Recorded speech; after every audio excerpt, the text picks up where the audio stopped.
വോട്ടെണ്ണൽ കേന്ദ്രങ്ങളിലെ മുറികൾ തുറക്കരുത് എന്ന നിർദ്ദേശവുമായി മുഖ്യ തെരഞ്ഞെടുപ്പ് ഓഫീസർ. പേരാമ്പ്ര മണ്ഡലത്തിലെ സ്ട്രോങ് റൂമുമായി ബന്ധപ്പെട്ട ആരോപണത്തിന്റെ പശ്ചാത്തലത്തിലാണ് ഈ നിർദ്ദേശം. ഏത് സാഹചര്യത്തിലാണ് മുറികൾ തുറക്കാൻ തീരുമാനിച്ചത് എന്നതിൽ മുഖ്യ തെരഞ്ഞെടുപ്പ് ഓഫീസർ വിശദീകരണം തേടി. വോട്ടെണ്ണൽ കഴിയും വരെ സീൽ ചെയ്യാത്ത മുറികളും തുറക്കരുത്. മേഘന മുരളി തിരുവനന്തപുരത്ത് വിവരങ്ങളുമായുണ്ട്. മേഘന, എന്താണ് ഈ മുഖ്യ തെരഞ്ഞെടുപ്പ് ഓഫീസർ വോട്ടെണ്ണൽ കേന്ദ്രങ്ങളിലെ മുറികൾ തുറക്കരുത് എന്ന നിർദ്ദേശവുമായി എത്തിയിരിക്കുകയാണല്ലോ? എന്തൊക്കെയാണ് അതിന്റെ വിശദാംശങ്ങൾ? പേരാമ്പ്ര മണ്ഡലത്തിലെ സ്ട്രോങ് റൂമുമായി ബന്ധപ്പെട്ട വിവാദങ്ങൾ നമ്മുടെ മുന്നിലുണ്ട്. ഈ പശ്ചാത്തലത്തിലാണോ അദ്ദേഹത്തിന്റെ ഇടപെടൽ?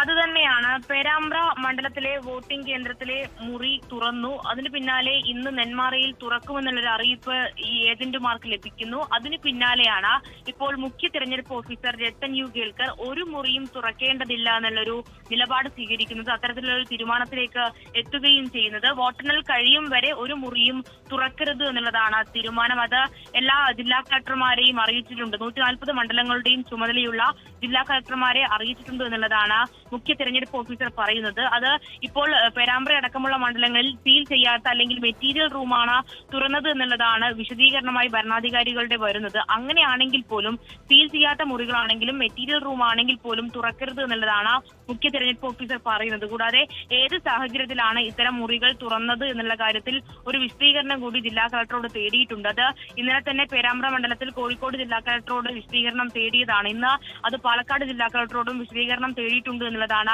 മനസ്സിലാക്കാൻ സാധിക്കുന്നത്. അതുപോലെ തന്നെ ഇതിൽ തെരഞ്ഞെടുപ്പ് കമ്മീഷൻ അനൌദ്യോഗികമായി പറയുന്ന ഒരു കാര്യം എന്ന് പറയുന്നത് ഈ വോട്ട് വിവരങ്ങളും അതുപോലെ തന്നെ സ്ഥാനാർത്ഥികളുടെ ഇനം തിരിച്ചുള്ള കാര്യങ്ങളൊക്കെ ഈ മെറ്റീരിയൽ റൂമിലാണ് സൂക്ഷിക്കാറുള്ളത്. അത് ഇത്തവണ ഈ നിയമസഭാ തെരഞ്ഞെടുപ്പിൽ ഈ വിവരങ്ങളൊക്കെ സോഫ്റ്റ്വെയറിലും അപ്ലോഡ് ചെയ്തിട്ടുണ്ട്. അതുകൊണ്ട് തന്നെ ഈ ഇനം തിരിച്ച ഡയറികളിലും മറ്റും എഴുതിയ അല്ലെങ്കിൽ അത്തരം രേഖകൾ ആവശ്യമില്ല. പക്ഷേ ഇപ്പോൾ ഈ സോഫ്റ്റ്വെയറിൽ അപ്ലോഡ് ചെയ്തതും അതുപോലെ തന്നെ ഈ മാനുവലായി അപ്ലോഡ് ചെയ്ത കാര്യങ്ങളും ഒത്തുനോക്കുന്നതിന് വേണ്ടിയിട്ടാണ് ഭരണാധികാരികൾ ഈ മെറ്റീരിയൽ റൂം തുറക്കാൻ ശ്രമിക്കുന്നത്. പേരാമ്പ്ര തുറന്നത് എന്നുള്ളതാണ് അനൌദ്യോഗികമായി തെരഞ്ഞെടുപ്പ് കമ്മീഷൻ ലഭിച്ച വിവരം. എന്തായാലും അതിലൊരു ഔദ്യോഗിക വിശദീകരണമാണ് തെരഞ്ഞെടുപ്പ് കമ്മീഷൻ തേടിയിട്ടുള്ളത്. ഒരു മുറിയും തുറക്കേണ്ടതില്ല എന്നുള്ളതാണ് തെരഞ്ഞെടുപ്പ് കമ്മീഷന്റെ നിലപാട്. ശരി, മേഘന മുരളിയാണ് വിവരങ്ങൾ നൽകിയത്.